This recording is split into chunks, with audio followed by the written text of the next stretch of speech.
अस्सलाम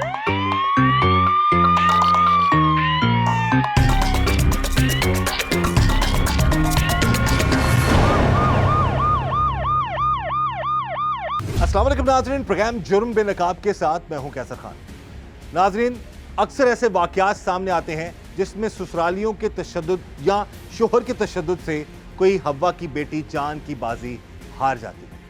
ऐसे बढ़ते हुए वाक़यात लम्हा फ़िक्रिया बनते जा रहे हैं और ऐसा ही वाक़या पेश आया फ़िरोज़वाला के इलाका में, जहां पर एक 22 साला लड़की जिसके 2 बच्चे थे मुबैना तौर पर अपने शोहर और ससुरालियों के तशद्दुद से जान की बाजी हार गई। आज के प्रोग्राम जुर्म बेनकाब में हम इसी 22 साला अनम के साथ होने वाले जुल्म और जुर्म को बेनकाब करें।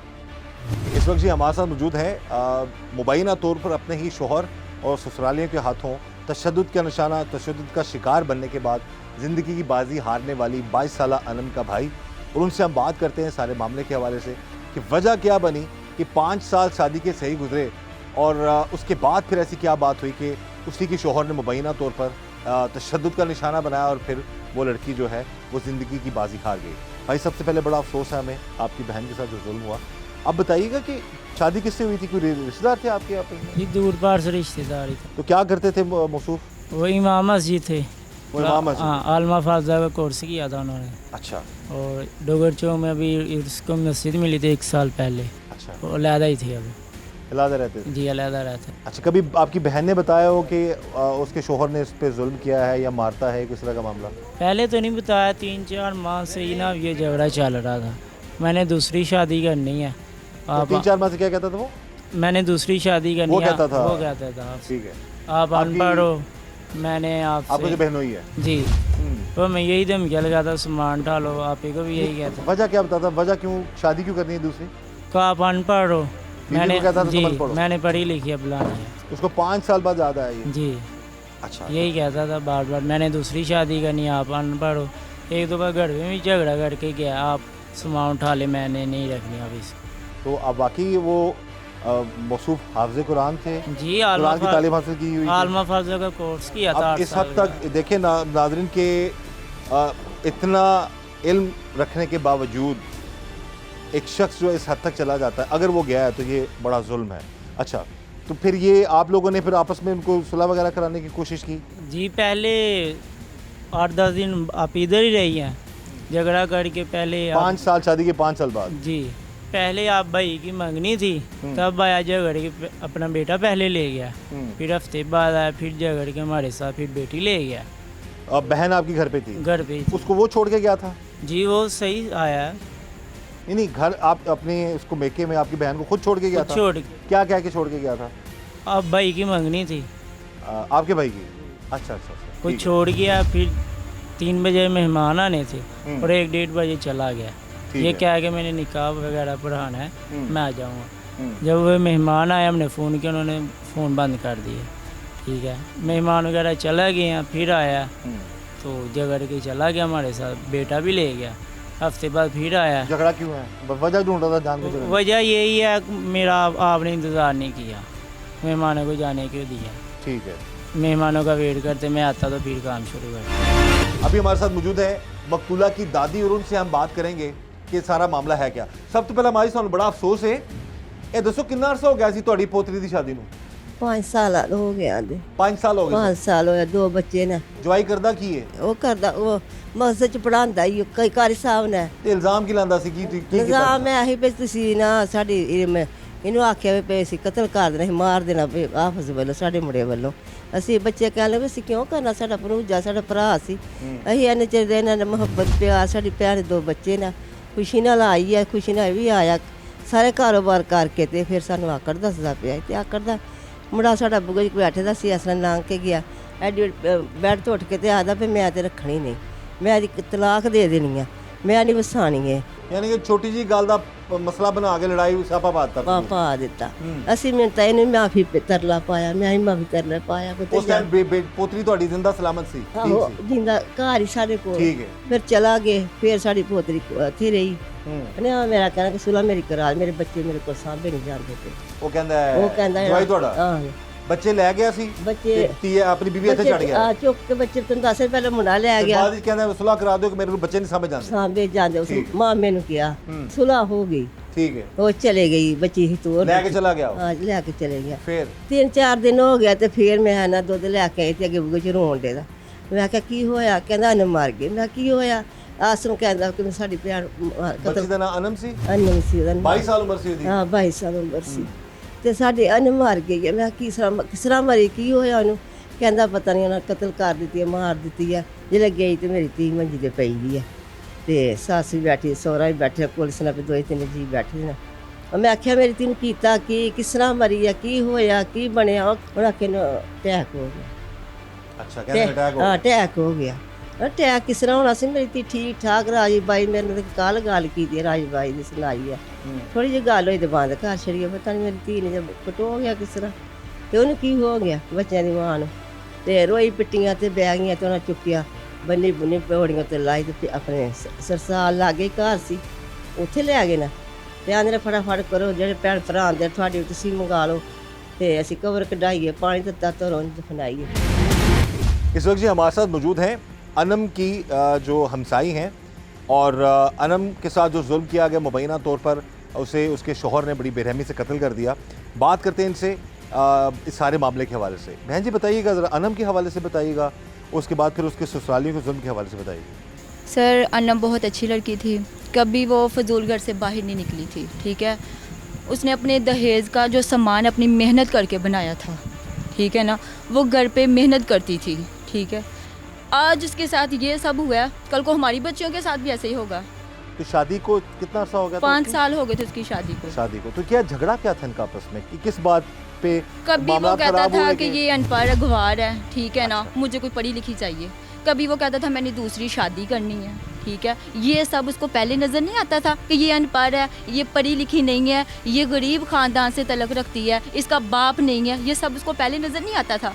जी अब 5 साल के बाद 2 बच्चों के बाद उसको अब ये नज़र आने लगा कि ये तो ऐसी है, ये तो ऐसे है। उसके बाद उसने कभी घर आके बताया? आप तो काफ़ी क्लोज हैं घर वालों जी, के साथ जी, ना? बिल्कुल। काफ़ी फैमिली रिलेशंस आपके जी, मतलब फैमिली की तरह। घर पे वो बहुत मासूम बच्ची थी, ठीक है ना, वो अपने जब बाप सर पे ना हो तो बच्चियों का यही होता है कि मैं अपना घर बसाऊँ, ठीक है ना। जो उसके भाई हैं वो उससे छोटे हैं, वो बड़ी थी, ठीक है ना।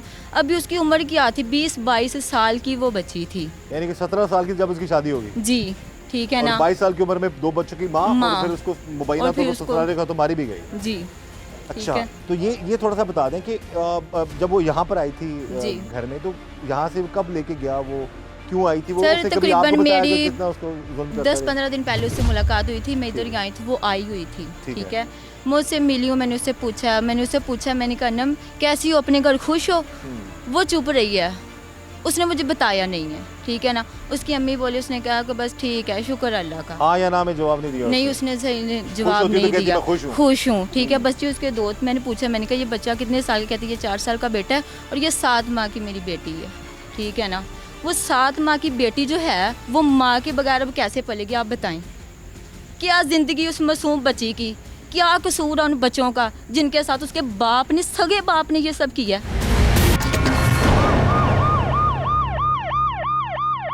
बात करते हैं मकतूला के दादा से। सानू बड़ा अफसोस है, अल्लाह ताला तुहानू सबर दे, हिम्मत दे। ये दसो कितना अरसा हो गया सी तुहाडी पोती दी शादी नू? शादी जी तकरीबन को 5 साल तक ਤਾਂ ਲਾ ਲਓ ਜਾਂ 5 ਸਾਲ ਲਾ ਲਓ 5 ਸਾਲ ਦਾ हो गए सन।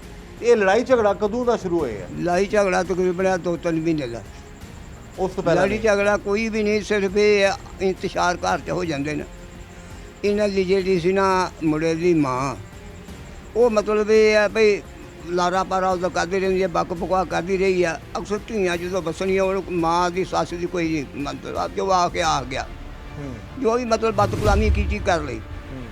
ਇਹ ਜਿਹੜਾ ਸਾਡਾ ਜਵਾਈ ਸੀ ਇਹ ਮਤਲਬ ਕੁਰਾਨ ਪਾਕ ਹਿਫਜ਼ ਕੀਤਾ ਦਾ, ਮਸਜਿਦ ਦੇ ਵਿੱਚ ਥੋੜਾ ਚਿਰ ਹੀ ਹੋਇਆ ਇਹਨੂੰ ਮਤਲਬ ਮਸਜਿਦ ਦੇ ਵਿੱਚ ਵੜੇ ਨੂੰ। ਸਾਡੀ ਬੇਟੀ ਇਹ ਮਹੱਲਾ ਗੁਆਂਢ ਇਹਦੇ ਉੱਤੇ ਕੁਰਾਨ ਪਾਕ ਦੇ ਹੱਥ ਰੱਖ ਕੇ ਕਸਮ ਖਾਣ ਨੂੰ ਤਿਆਰ ਹੈ। ਸਾਡੀ ਬੇਟੀ ਨੇ ਕਦੀ ਬਾਹਰ ਪਿਛਲੇ ਟਾਈਮ ਨਾਲ ਕਿਤੇ ਗਰਮੀ ਤੋਂ ਬਾਅਦ ਕਿਤੇ ਬੱਚਿਆਂ ਦੇ ਲਾਗੇ ਬਾਹਰ ਵੀ ਦੇਖੀ ਹੈ, ਦਰਵਾਜ਼ਾ ਖੋਲ੍ਹ ਕੇ ਚੱਕਿਆ। ਕੁਰਾਨ ਪਾਕ ਪੜ੍ਹੀ, 8-7 ਜਮਾਤਾਂ ਪੜ੍ਹੀ ਲਿਆ। ਮਸ਼ੀਨ ਦਾ ਕੰਮ ਕਰਦੀ, ਕੱਪੜੇ ਛੱਪੜੇ ਸੀਂਦੀ ਆ, ਭੈਣ ਭਰਾਵਾਂ ਦੀ ਮਜ਼ਦੂਰੀ ਕਰਦੀ ਸੀ। ਉਸ ਤੋਂ ਬਾਅਦ ਚਲੋ ਸਾਡੀ ਬੇਟੀ ਨੇ ਇਹਨਾਂ ਦੀ ਮਾਂ ਨੇ ਆਖਣਾ ਉਹਨੂੰ ਆਪਣੇ ਘਰ ਠੀਕ ਆ ਅੰਮੀ ਮੈਂ ਠੀਕ ਆ ਆਪਣੇ ਘਰ। ਇਸ ਕਰਕੇ ਨਹੀਂ ਦੱਸਣਾ ਵੀ ਮੇਰੇ ਭਾਈ ਅਜੇ ਮਾਰੇ ਨਾ ਮਾਂ ਮੇਰੀ ਮਾਰੀ ਲੋਕਾਂ ਦੀ ਮਜ਼ਦੂਰੀ ਕਰਕੇ ਸਾਨੂੰ ਪਾਲਣ ਦੀ ਦਿਆ। ਮੈਂ ਆਪਣੀ ਇੰਤਜ਼ਾਰ चुप करके बर्दाश्त करती रही। ਬਰਦਾਸ਼ਤ ਕਰਦੀ ਰਹੀ, ਮਾਲਕ ਦੀ ਕਰਦੀ ਰਹੀ, ਸੱਸ ਦੀ ਕਰਦੀ ਰਹੀ। ਕਿਉਂ ਨਹੀਂ ਦੱਸਿਆ ਵੀ ਇਨਸ਼ਾਅ ਸਾਡੇ ਘਰ 'ਚ ਫਿਰ ਮੇਰੇ ਭਾਈ ਗੁੱਸੇ ਹੋਣਗੇ, ਉਧਰ ਜਾ ਕੇ ਝਗੜਾ ਕਰਨਗੇ, ਮਾਂ ਮੇਰੀ ਪਰੇਸ਼ਾਨ ਹੋਵੇਗੀ। ਹੈ ਜੀ ਚਲੋ ਕਰਦੇ ਰਹੇ ਬਾਅਦ ਦੇ ਵਿੱਚ ਉਹਨਾਂ ਨੇ ਆਖਣ ਲੱਗਾ ਪਏ ਮੇਰਾ ਕੋਈ ਪੇਪਰ ਕਰਨ ਦੇਣਾ, ਮਤਲਬ ਇਹ ਜਿਹੜੇ ਹਿਫਜ਼ ਕਰਨ ਦੇ अच्छा ਤੇ ਤੁਸੀਂ ਇਹ ਵੀ ਇਹਨੂੰ ਮੈਨੂੰ ਘਰ ਰੱਖ ਲਵੋ। ਉਹਨਾਂ ਆਖੇ 100 ਬਿਸਮਿਲ੍ਲਾ ਭੇਜ ਦੇ। ਚਲੋ ਇੱਥੇ ਰਹੀ ਆ, ਉਹਨਾਂ ਆਪਣਾ ਪੇਪਰ ਪੂਰਾ ਕੀਤਾ, ਆਏ ਨਾ ਮਾਲਕ ਦਾ ਆ ਗਿਆ ਕੁੜੀ ਦਾ। ਚਲੋ 2-3 ਦਿਨ ਰਹੇ ਮਗਰੋਂ ਮਾਂ ਆਈ ਆ ਮੇਰੀ ਨੂੰਹ ਨੂੰ ਕਹਿਣ ਲੱਗੀ ਵੀ ਤੂੰ ਇੱਥੇ ਘਰ ਹੀ ਰੱਖ ਲੈ। कोशिश ना है कितनी फटाफट दफना देगी। ਆ ਪੜਦੇ ਤੇ ਪਾ ਦੀਏ ਨਾ ਇਜ਼ਾਰ ਨਾ ਹੋਈਏ ਤੇ ਉਹ ਫਿਰ ਇਹਨਾਂ ਕਿਹਾ ਮੁੰਡਿਆਂ ਨੇ ਇਹਦਾ ਚਾਚੇ ਆਏ ਉਧਰੋਂ ਪਰ ਅਸੀਂ ਵੀ ਆਏ ਉੱਥੋਂ ਪਿੰਡੋਂ ਫਿਰ ਰੋਂਦੇ ਪਿੱਟਦੇ। ਉਹ ਚਾਚਾ ਨੇ ਕਿਹਾ ਵੀ ਤੁਸੀਂ ਕੁੜੀ ਦਫਨਾਇਆ ਨਾ ਤੁਸੀਂ ਘਰ ਲੈ ਆਵੋ, ਜੇ ਉੱਥੇ ਵੀ ਰੱਖਣੀ ਹੈ ਤਾਂ ਸਾਨੂੰ ਆਣ ਕੇ ਤੇ ਸਾਨੂੰ ਢੀਕ ਲਵੋ। ਇਹ ਬੱਚੇ ਪੇ ਤੇ ਘਰ ਲੈ ਆਏ ਗੱਡੀ ਦੇ ਚ ਪਾ ਕੇ। ਉਹ ਲਿਆਂਦੀ ਸਿਰ ਬੁੱਢੀਆਂ ਫੋਲਾ ਫਾਲੀ ਕੀ ਦੇ ਕੱਪੜੇ ਪਾਟੇ ਦੇ ਜ਼ੁਬਾਨ ਜਿਹੜੀ ਇਸ ਤਰ੍ਹਾਂ ਦੰਦਾਂ ਥੱਲੇ ਆ ਗਈ ਦੀ, ਬਾਹਾਂ ਬੰਨੀ ਦੀਆਂ, ਬਾਹਾਂ ਦੇ ਜ਼ਖਮ ਹੋਏ ਦੇ। ਫਿਰ ਉਹਦਾ ਬਾਅਦ ਚ ਐਰੀਆ ਨਾਲ ਗਲਾ ਦਬਾਇਆ ਗਿਆ। गले ते भी निशान है, ਆ ਕਾਗ ਨਿਸ਼ਾਨ ਨਵਾਂ ਦੇ ਵੀ पूरे ਲੱਗੇ। जिस्म ते मारन दे निशान है। ਆ ਪੂਰੇ ਕੰਡੀ ਜਿਹੜੀ ਟੁੱਟ ਗਈ ਜੀ, ਕੰਡੀ ਵੀ ਤੋੜ ਛੜੀ ਤੇ ਸਾਹ ਬੰਦ ਕੀਤੇ ਦਾ। ਫਿਰ ਉਹ ਵਿਚਾਰੀ ਖੜੀ ਉੱਥੇ, ਰਿਪੋਰਟਾਂ ਹੋਈਆਂ, ਫਿਰ ਉਹਦਾ ਮੈਡੀਕਲ ਹੋਇਆ। मेडिकल की दसया कि मार ਉਹਨਾਂ ਆਖਿਆ ਜੀ, ਦਬਾਇਆ ਗਿਆ, गला दबाया ਗਲਾ ਦਬਾਇਆ ਗਿਆ, ਦੀ ਕੰਡੀ ਵੀ ਟੁੱਟ ਗਈ ਦੀ ਆ। अच्छा ਤੇ ਇਹਦਾ ਮਤਲਬ ਨਿਸ਼ਾਨ ਵੀ ਆਏ ਦੇ ਸੀ, ਉਹ ਵੀ ਦੱਸੋ। ਤੁਹਾਡੇ ਹੁਣ ਕਿਹਦੇ ਤੇ ਤੁਹਾਨੂੰ ਇਸ ਚੀਜ਼ ਦਾ ਸ਼ੱਕ ਹੈ ਜਾਂ ਕਿੰਨੇ ਮਾਰਿਆ, ਕਿਸ ਤਰ੍ਹਾਂ ਮਾਰਿਆ? ਉਹਦੇ ਉਸ ਜਵਾਈ ਨੇ ਮਾਰਿਆ, ਜਵਾਈ ਨੇ ਮਾਰਿਆ, ਜਵਾਈ ਨੇ ਕਰਾਇਆ ਤੁਸੀਂ ਪਰਚਾ ਕਰਾਇਆ। ਨਾਮਜ਼ਦ? ਪਰਚਾ ਹੋ ਗਿਆ ਸਾਡਾ, ਪਰਸੋਂ ਚੌਥ ਠੀਕ ਪਰਚਾ ਹੈ, ਹੋ ਗਿਆ ਠੀਕ ਸਾਡਾ। ਹੈ। ਸਾਡਾ ਕਾਤਲ ਹੀ ਉਹਦਾ ਜਵਾਈ ਆ, ਉਹਦਾ ਭਰਾ ਵੀ ਉਹਦਾ ਨਾਲ। ਆਪਣਾ ਖਾਵੰਦ ਜੇ ਇਹਨਾਂ ਨੇ ਫੋਨ ਸਾਨੂੰ ਇਹਨਾਂ ਨੂੰ ਕਰਕੇ ਬੱਚੇ ਨੂੰ ਬੁਲਾਇਆ ਵੀ ਸਾਡੀ ਗੱਲ ਸੁਣ ਜਾਓ, ਉਹ ਵੀ ਨਾਲ ਹੀ ਹੋਏਗਾ। कि सगे बाप के हवाले से बताएं कि आप लोगों को कैसे इस चीज़ का इतना यकीन है कि वही कातिल है? लाश जब आई तो कैसे, क्योंकि उन्होंने तो कोशिश की कि ये तबी मौत है, वो कहने की कोशिश की उन्होंने। जब लाश इधर आई थी ना, उसके गले पर वाज़ा निशान नजर आ रहे थे। अच्छा। ठीक है ना, तशद्दुद नीले के। कलर के। ठीक है, उसके बाजुओं पे भी निशान नजर आ रहे थे। उसकी ये फिंगर मैंने खुद देखी है। ठीक है ना, ये फिंगर भी उसकी निशान नज़र आ रहे थे फिंगरों पे। ठीक है ना, उसके गले पे वाज़ा निशान नज़र आ रहे थे। कहने की तो ज़रूरत ही नहीं है, हम अंधे तो नहीं है ना, सब ने देखे हैं। मैंने आपको जब निशान नजर आए, घर वालों को आए, तो उन्होंने फिर पुलिस को रिपोर्ट किया? उन्होंने पुलिस को कॉल की है। ठीक है, पुलिस आई है, उन्होंने कहा कि हमने लाश को पोस्टमार्टम के लिए लेके जाना है। ठीक है, वो लेके गए हैं, रात को ही ले गए हैं। ठीक है, अगले दिन सुबह 10-11 बजे लाश आई है, स्मेल आ रही थी हल्की हल्की। ठीक है ना, उन्होंने कहा ठीक है इसका जनाजा करवा दें, रिपोर्ट आपको मिल जाएगी। एक रिपोर्ट से ये साबित हुआ है कि उसके गले का जो मनकन है वो टूटा हुआ है, उसके दांत भी टूटे हुए हैं, और जो उसकी ये वाली साइड है ना वो इतनी नीली और इतनी वजनी हुई थी ना, देखी नहीं जा रही थी। ठीक है, वहाँ पर भी चोट के निशान थे? चोट के निशान थे। ठीक है, और जब वो सारा कुछ देखा उसके बाद क्या कोई दूसरी रिपोर्ट जो है ना वो अभी नहीं आई, वो बाद में मिलेगी। ठीक है, इब्तिदाई रिपोर्ट में आ गई है जी, अभी तक वो रिपोर्ट नहीं मिली। ज़ाहिर उसमें कुछ आज 5वां दिन है, टाइम लगता है, मैं वो बता ठीक दूँ। है ना। कुछ इब्तिदाई रिपोर्ट तो जल्दी आ जाती है, लेकिन दूसरी जो रिपोर्ट्स कुछ होती हैं उनको थोड़ा सा टाइम लगता है। लेकिन हमें ये पूरा यकीन है कि जिस बहन ने जो बात की है ना कि वो लड़की मासूम थी, गरीब बच्ची थी, और एतराज़ क्या बना जी उस शोहर का जिसने शादी की, जिसने मुबैना तौर पर अपनी बीवी को कत्ल किया, वो ये था जी कि मैं पढ़ी लिखी बीवी से शादी करनी है या मैंने दूसरी शादी करनी है। शादी के 5 साल गुजरने के बाद 17 साल की वो बच्ची थी जब उसकी शादी हुई। 22 साल की उम्र में और मसूफ को जी ये पता लगा जी कि अब ये पढ़ी लिखी नहीं है तो मैंने दूसरी शादी करनी है। वहाँ से मसला ख़राब हुआ।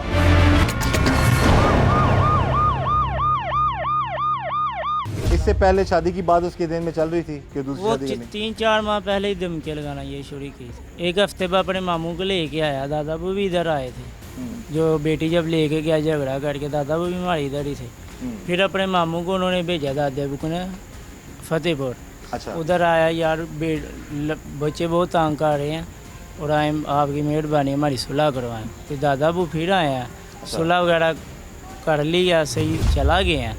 मंगल वाले दिन तो इतवार को हमें फ़ोन आ गया 5-5:30 बजे कि आप ही की डेथ हो गई है। हम गए हैं तो जिसको अटैक हो गया डोगर चौक में।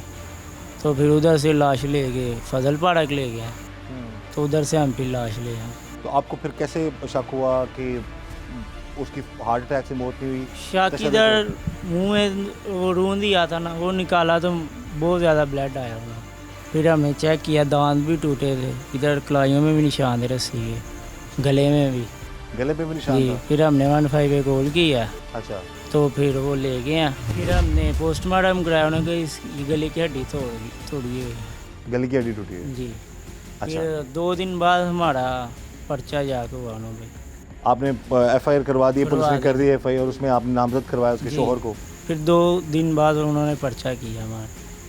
ठीक है, कल वो आए हैं, हमने रेड करवाई है, पुलिस को फ़ोन किया, वो आए हैं, उन्होंने फाइल दिखाई है, हमने तो ज़मानत भी करा ली। अच्छा, ये बात।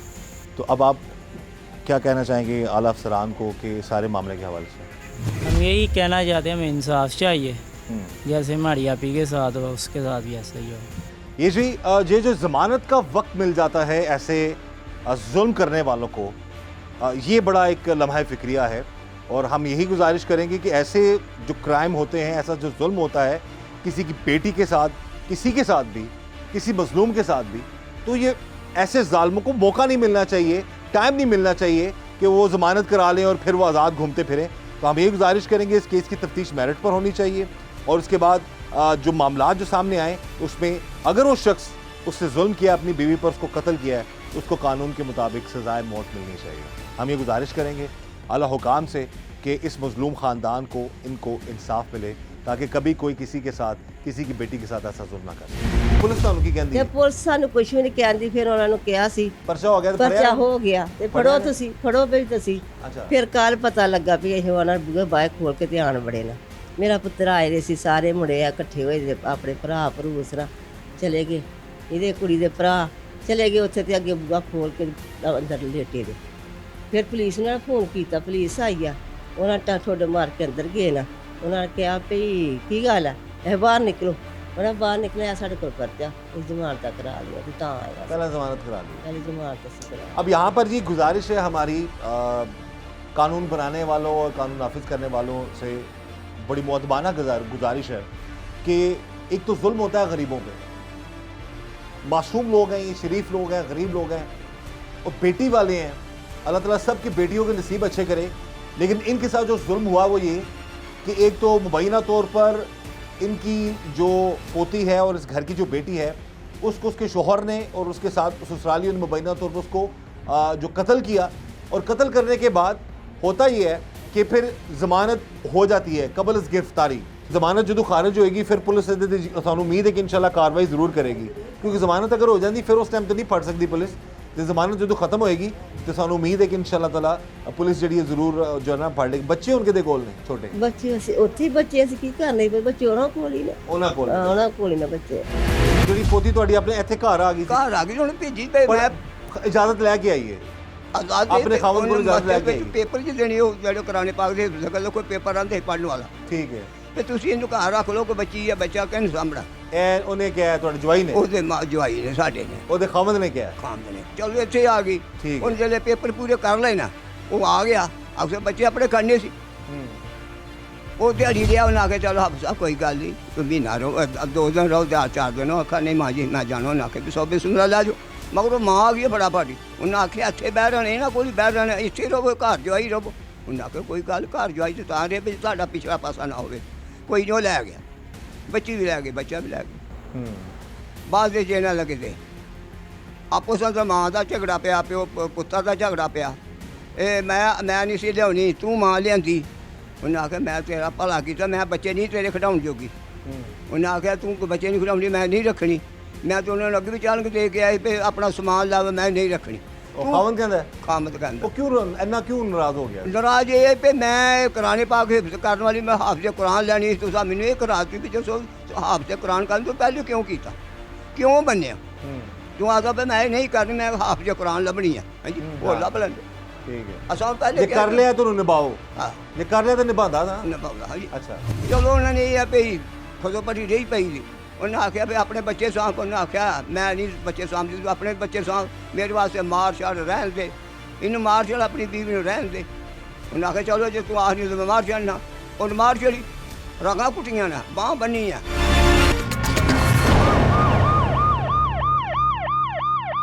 यहाँ से गई है ना वो, जी बिल्कुल सही गई है, कोई मसला नहीं था, कोई उसको इशू नहीं था, बिल्कुल वो सही गई है। और कितने दिनों बाद इतला मिली है जी कि तीसरे दिन इतला मिल गया कि ये फोत हो गया, इसको अटैक हो गया। लोगों को 3 अटैक होते हैं, वो जिंदा बच जाते हैं। वो यंग बची थी, उसको एक अटैक हुआ, वो चली गई है। ये चले मानने की अगर बात उनकी है, बात मानी जा सकती थी अगर उसके जिस्म पर तशद्दुद के निशान ना होते। और या जब उसकी ये गर्दन रिपोर्ट पे में भी निशान ना साबित हो गया, फिर भी अभी तक वो बाहर घूम रहा है। क्यों? बिल्कुल, वो हमें पता चला कि उसने जमानत करवाई हुई, यही हम अपील कर रहे हैं अपने, क्योंकि कानूनी पेचीदगियां कुछ हो जाती हैं। मैं कह रही हूँ कि जितने भी वकील हैं ना जो कहते हैं ना कि हम गरीबों के लिए आवाज़ उठाएंगे, तो उनसे मैं हाथ जोड़ के अपील करती हूँ, उठाएं आवाज़। मैं अपने मरियम नवाज से भी यही अपील करूँगी कि प्लीज़ हमारी बच्चियों को इंसाफ दिलाएं। उसका बाप नहीं है, आज उसका बाप होता ना, उसका कलेजा फट जाना था जो उसकी बेटी के साथ हुआ। कल को हमारी बेटियों के साथ भी ऐसा हो सकता है, ठीक है ना। बेटियां तो सांझी होती हैं ना, ये कोई भेड़ बकरियां तो नहीं है ना जिसका दिल चाहे गर्दन मरोड़ कर ख़त्म कर देगा। वो तो दूसरी शादी कर लेगा, अगर ऐसे किया तो कल को वो दूसरी के साथ भी ऐसे ही करेगा ना। ये जी ये एक सवाल है कि जो शख्स जो है, अब एक रिपोर्ट, इब्तदाई रिपोर्ट में आ चुका है कि मुबैना तौर पर इस शख्स ने अपनी बीवी को कत्ल किया है।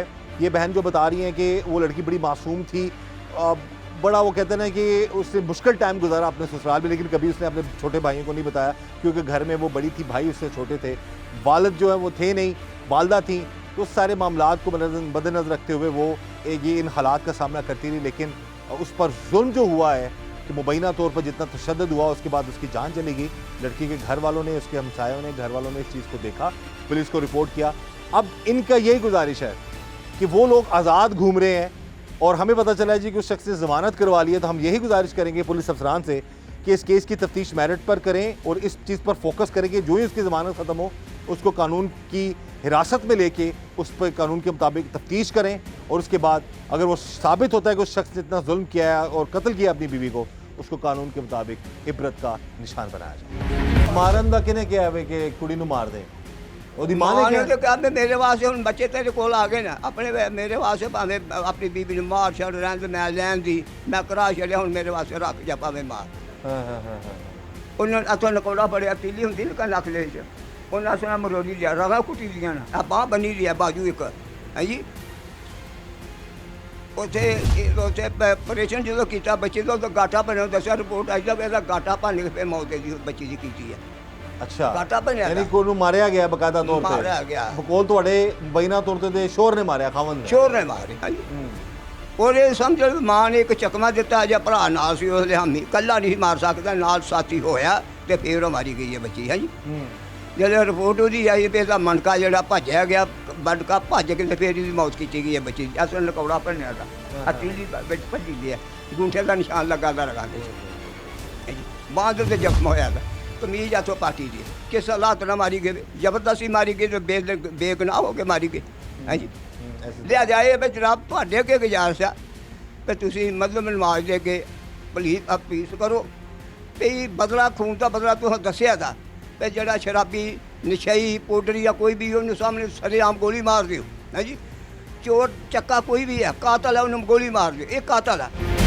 ਪੋਤਰੀ ਦੇ ਬਾਰੇ ਦੱਸੋ ਕਿ 5 ਸਾਲ ਪਹਿਲਾਂ ਵਿਆਹ ਹੋਇਆ ਸੀ, ਜ਼ਾਹਿਰ ਤੁਹਾਡੀ ਪੋਤੀਆਂ ਤੇ ਆਪਣੀ ਦਾਦੀਆਂ ਨੂੰ ਬੜੀਆਂ ਪਿਆਰੀਆਂ ਹੁੰਦੀਆਂ ਨੇ, ਉਹਦੇ ਬਾਰੇ ਦੱਸੋ ਉਹਦਾ ਆਪਣਾ ਕਿਸ ਤਰ੍ਹਾਂ ਦਾ ਰਵੱਈਆ ਸੀ, ਉਹ ਖੁਸ਼ ਮਿਜ਼ਾਜ ਹੈ? ਐ ਪੂਰੀ ਗਈ ਦੱਸਦੇ ਕਿ ਕਿੰਨੀ ਕਿੰਨੀ ਇੱਕ ਮੇਰੀ ਧੀ ਸੀ, ਪੜ੍ਹੀ ਲਿਖੀ ਦੀ, ਕੁਰਾਨ ਪੜ੍ਹੀ ਦੀ ਸੀ, ਮਜਮਾਤਾ ਪੜ੍ਹੀ ਦੀ ਸੀ, ਸੋਹਣੀ ਰੱਜ ਕੇ ਜਵਾਨ ਸੀ, ਤੇ ਕਿਸੇ ਕੋਈ ਗਿਆ ਨਹੀਂ, ਬੁੱਢੀਆਂ ਸੀ ਬੁਲਾ ਕੇ ਪੁੱਛ ਸਕਦੇ ਹੋ ਵੀ ਸਾਡੀ ਧੀ ਨੇ ਕਦੀ ਬਾਹਰ ਝਾਂਤੀ ਨਹੀਂ ਮਾਰੀ, ਤੇ ਬੜੀ ਪਰਦੇ ਵਾਲੀ ਸੀ, ਜਿਹੜੀ ਤਪਾਹ ਕਰ ਛੜੀ ਕਵਰ, ਉਹ ਵੀ ਕਵਰ ਮੰਗਣਾ, ਉਹਦੇ ਮਗਰ ਨਮਾਜ਼ ਪੜ੍ਹਦੇ ਸੀ ਲੋਕੀ, ਸਾਰੀ ਸਾਫ ਸੀ, ਮੌਲਾ ਮਸਜਿਦ ਦਾ ਹਾਫਿਜ਼ ਬਣਾਏਗਾ ਸੀ, ਹਾਫਿਜ਼। ਅਪੀਲ ਕਰੋ ਜੀ, ਤੁਸੀਂ ਕੀ ਕਹੋਗੇ ਆਪਣੀ ਪੋਤੀ ਦੇ ਬਾਰੇ ਵਿੱਚ, ਕੀ ਕਹਿਣਾ ਚਾਹੋਗੇ? ਅਸੀਂ ਤਾਂ ਇਨਸਾਫ ਮੰਗਣੇ ਚਾਹੁੰਦੇ ਹਾਂ, ਅਸੀਂ ਇਨਸਾਫ ਹੋਣਾ ਚਾਹੀਦਾ, ਗਰੀਬਾਂ ਦੀ ਸੁਣਨੀ ਚਾਹੀਦੀ ਹੈ, ਮਦਦ ਕਰਨੀ ਚਾਹੀਦੀ ਹੈ। ਤੇ ਅਸੀਂ ਤੇ ਕਿੰਨੇ ਦਿਨਾਂ ਦੇ ਬੜਾ ਜ਼ੁਲਮ ਹੋਇਆ ਤੁਹਾਡੀ ਪੋਤੀ ਨਾਲ, ਬੜੀ ਜ਼ੁਲਮ ਹੋਇਆ ਸਾਡੀ ਧੀ ਨਾਲ, ਤੇ ਕਿੰਨੇ ਸਾਫ ਪਾ ਕੇ ਉਹਨਾਂ ਦੀ ਰੋਟੀ ਸਾਡੀ ਛੁੱਟ ਗਈ ਸੀ, ਪਰੇਸ਼ਾਨ ਹੋਏ ਦਿਆ। 2-3 ਭਰਾ ਸੀ ਤੇ 2 ਭੈਣਾਂ ਸੀ, ਤੇ ਮਾਂ ਇਹਨਾਂ ਦੀ ਰੰਡੀ ਹੋ ਗਈ, ਸਾਡਾ ਪੁੱਤਰ ਮੌਤ ਹੋ ਗਿਆ। 3 ਮਿੰਟ में शक्कर पांडे तो के लोगों ने काम करके पाल ले। हमारी ये गुजारिश है कि इस केस की तफ्तीश मेरिट पर हो और जिन्होंने ये जुल्म किया उनको कानून के मुताबिक इबरत का निशान बनाया जाए, ताकि कभी भी कोई किसी की बेटी के साथ ऐसा जुल्म ना कर सके। इस दुआ के साथ कि अल्लाह ताला हम सब पर रहम करम और फजल फरमाए, अल्लाह ताला हमें हर तरह और हर किसी के शर से बचाए। मुझे इजाज़त दीजिएगा। अल्लाह हाफिज़।